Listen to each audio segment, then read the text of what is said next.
good evening, namaste, and welcome to the Festival of Bharat. You are watching a long form interview on Chitti Media. We have all been seeing what has been happening in Kashmir. Innocent civilians have been targeted by terror organizations. And we are joined by Lieutenant General Syed Ata Hasnain today for the conversation. Sir, namaste.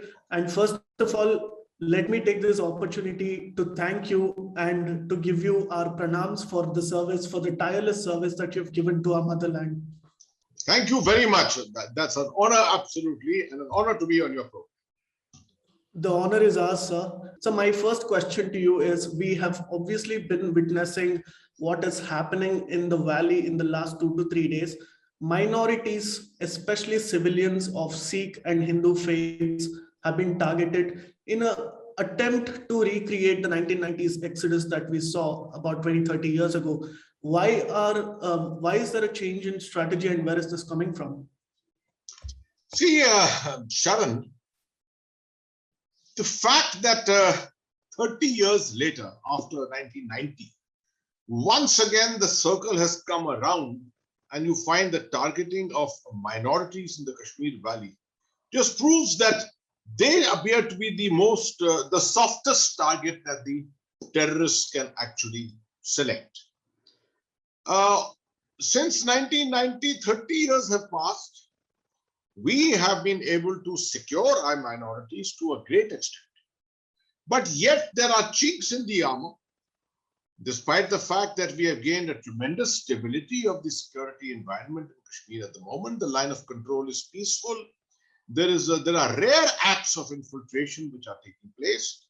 Operations in the immediate periphery of the line of control are not there at the moment, not like it was happening in 2016. And hinterland operations are very effective. Our security forces have been able to neutralize almost 115 terrorists this year.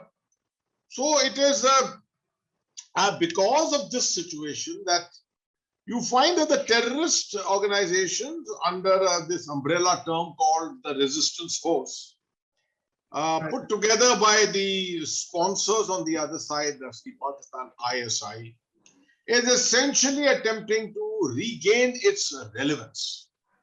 Because of the fact that they have not been able to undertake the initiative and conduct operations effectively against the security forces, their relevance seems to have receded to a great extent.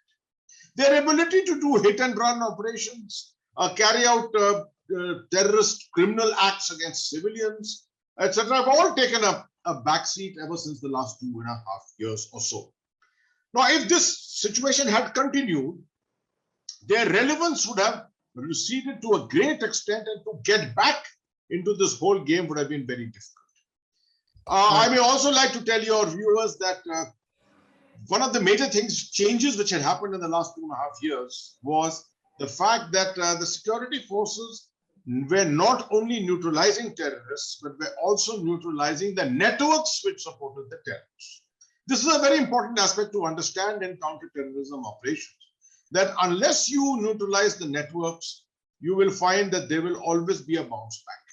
So the networks have been neutralized to a great extent, but obviously they are still existent there, which is what has allowed the terrorists to attempt a bounce back.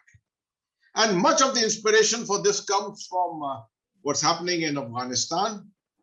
It's just the inspiration, not direct linkage, but definitely an attempt by the ISI to task the TRF to do something spectacular, which can get high visibility and high dividend in terms of traction of terrorist efforts in the Kashmir Valley.